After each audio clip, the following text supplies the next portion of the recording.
Hello বন্ধুরা, সবাই কেমন আছো? সুইটি সব ব্লগে তোমাদের সবাইকে ওয়েলকাম। আজকে আর বেশি কিছু বলবো না।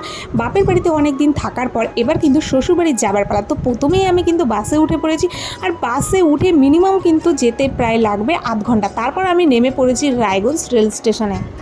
তো ভোর চলছে, সেই জন্য কিন্তু গাড়ির কিন্তু খুব প্রবলেম। সেই জন্য ভেবেছিলাম গাড়ি পাবো কি পাবো না, সেই জন্য কিন্তু আমি অনেকটাই আগে চলে এসেছি। আমাদের ট্রেনের সময় ছিল 9:35। তো ভাবলাম কিছু একটা খেয়ে নিই। তো এই গরমের মধ্যে আর কিছু সেরকম একটা খেলাম না, খেয়ে নিলাম মাজা। এমনি আমি খেতে কিন্তু অনেকটাই ভালোবাসি, তো কী আর করব, এখনও হাতে মিনিমাম 2.5 ঘন্টা বাকি আছে। সেই জন্য আমি তখন সেখানেই বসে পড়লাম। মিনিমাম এখনও 2.5 ঘন্টা বাকি আছে, সেই জন্য কিন্তু বসে থাকতে হবে। হাজব্যান্ডকে বললাম যে আইসক্রিম নিয়ে আসো, সে তো আমাকে আইসক্রিম এনে দিল। আইসক্রিম খাবার আবার মনটা বলছে কী খাবো কী খাবো। এরপর বললাম যাও ফুচকা নিয়ে আসো, কিন্তু ফুচকা কিন্তু সেখানে আর পাইনি। শেষে কিন্তু মোমো নিয়ে আসলো। মোমোটা আমি তোমাদেরকে দেখাচ্ছি। এই বাস স্ট্যান্ডের পাশ থেকে কিন্তু মোমোটা নিয়ে এসেছে, আর মোমোটার দাম নিয়েছে মাত্র 20 টাকা।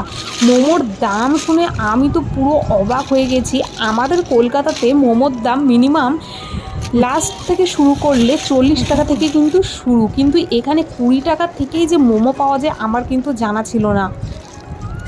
মোমোটা খেতে কেমন হবে আর দাঁড়াও আমি তোমাদেরকে বলছি। আমি যেহেতু ভেজ খাই, নন ভেজ খাই না, সেই জন্য ভেজ মোমো কিন্তু আমি নিয়েছিলাম। এখানে মোমোর সাথে কিন্তু আমাকে স্যুপও দিয়েছিল, যেটা কিন্তু ভেজ স্যুপ ছিল।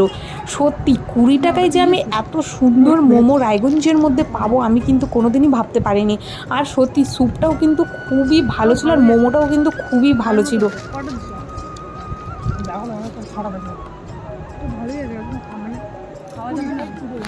7 পিস আমাকে দিয়েছিল, আর কোয়ালিটি কিন্তু খুবই ভালো ছিল। সাথে কিন্তু আমাকে সস দিয়েছিল আর স্যুপ দিয়েছিল। একটা সময় কিন্তু আমি মোমো খেতাম না, কিন্তু এখন আমাকে সবচেয়ে মোমো বেশি ভালো লাগে। আর এই যে হচ্ছে স্যুপ, স্যুপটা কিন্তু সত্যিই খুব ভালো ছিল। স্যুপের মধ্যে তোমার গাজর ছিল, আরও অনেক রকমের সবজি দেওয়া ছিল। সত্যি ভেজ স্যুপ যে এত ভালো হয় আমি জানতেই পারিনি। তারপর কিন্তু অনেকক্ষণ ওয়েট করার পর কিন্তু অবশেষে আমাদের রাধিকাপুর এক্সপ্রেস কিন্তু চলে এসেছে।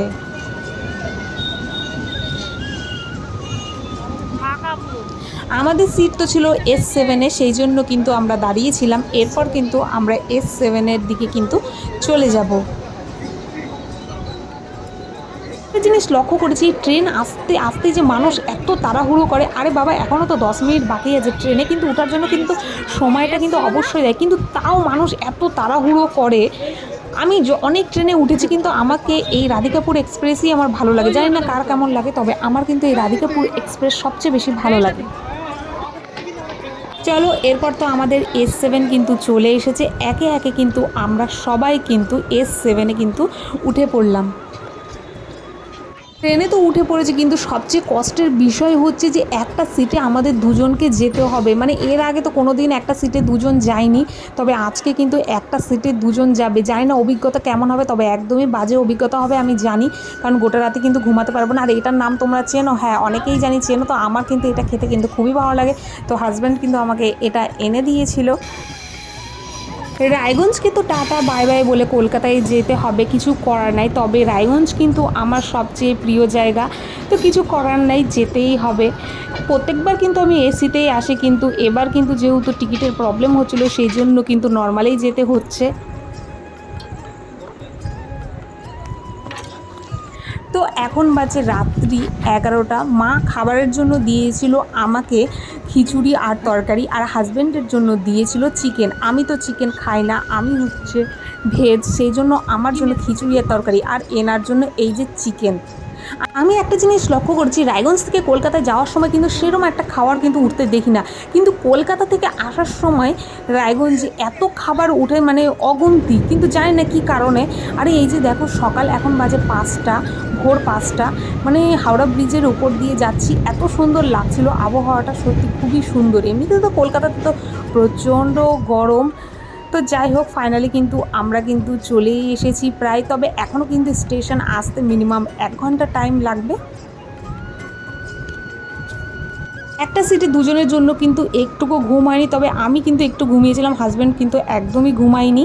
তো টাটা বন্ধুরা, আমার ভিডিও ভালো লাগলে অবশ্যই লাইক, কমেন্ট, শেয়ার এবং সাবস্ক্রাইব করতে কিন্তু ভুলবে না। আর নতুন নতুন ভিডিও কিন্তু তোমাদের সামনে আসবে।